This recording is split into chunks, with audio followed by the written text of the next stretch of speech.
আসুন এবার একটু ধর্মতলার দিকে নজর রাখি, কারণ সেখানে অনশনে জুনিয়ররা। তাদের সমর্থন জানিয়ে সিনিয়র ডাক্তারদের গণ ইস্তফা।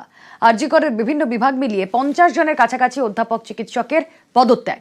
বুধবারের মধ্যে জুনিয়রদের দাবি পূরণ না হলে গণ ইস্তফার হুঁশিয়ারি কলকাতা মেডিকেলের সিনিয়র ডাক্তারদের।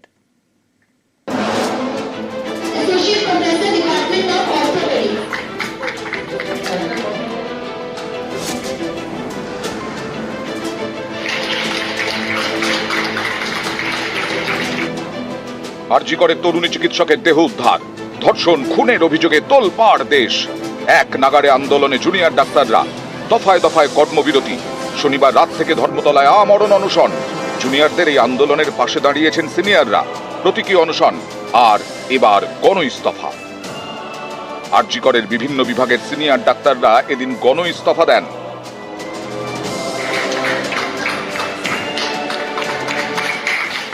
জুনিয়র ডক্টর 7 জন অলরেডি হাঙ্গার স্ট্রাইক করে বসে আছে এবং তারা যে 10 দফা দাবি নিয়েছে, এটা কিন্তু দাবিটা ওদের একার নয়, ওরা এটা কিন্তু গোটা মেডিকেল ফ্যাটার্নিটির ওরা রিপ্রেজেন্টেটিভ। আমরা আলোচনা করে রেখেছি যে এই মাস রেজিস্ট্রেশন অ্যাকসেপ্ট না হলে আমরা কিন্তু ইন্ডিভিজুয়াল স্তরে রেজিস্ট্রেশন দিতে সরকার যেভাবে চাইবে আমরা আরজি করে সবাই কিন্তু দিয়ে দিতে রাজি এবং প্রস্তুত আছি।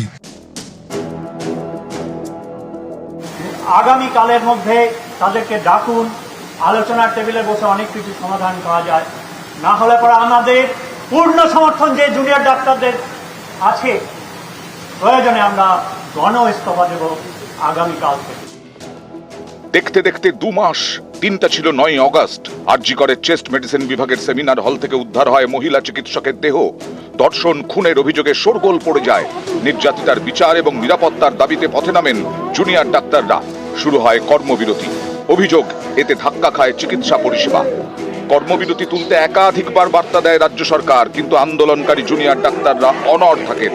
একসময় কর্মবিরতি তুলতে ডেডলাইন বেঁধে দেয় সুপ্রিম কোর্ট, কিন্তু জুনিয়র ডাক্তাররা সেই সময়সীমা পেরিয়ে যাওয়ার পরেও কাজে ফেরেননি।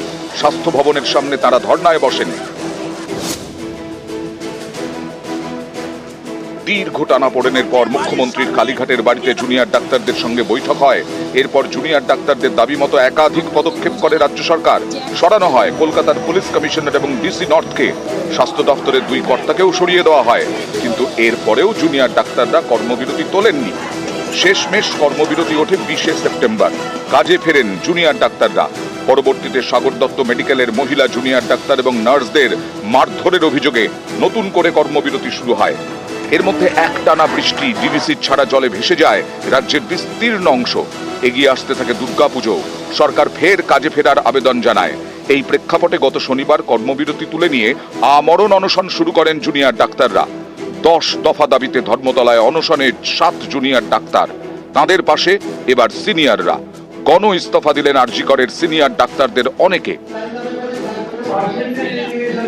নিউজ 18 বাংলা।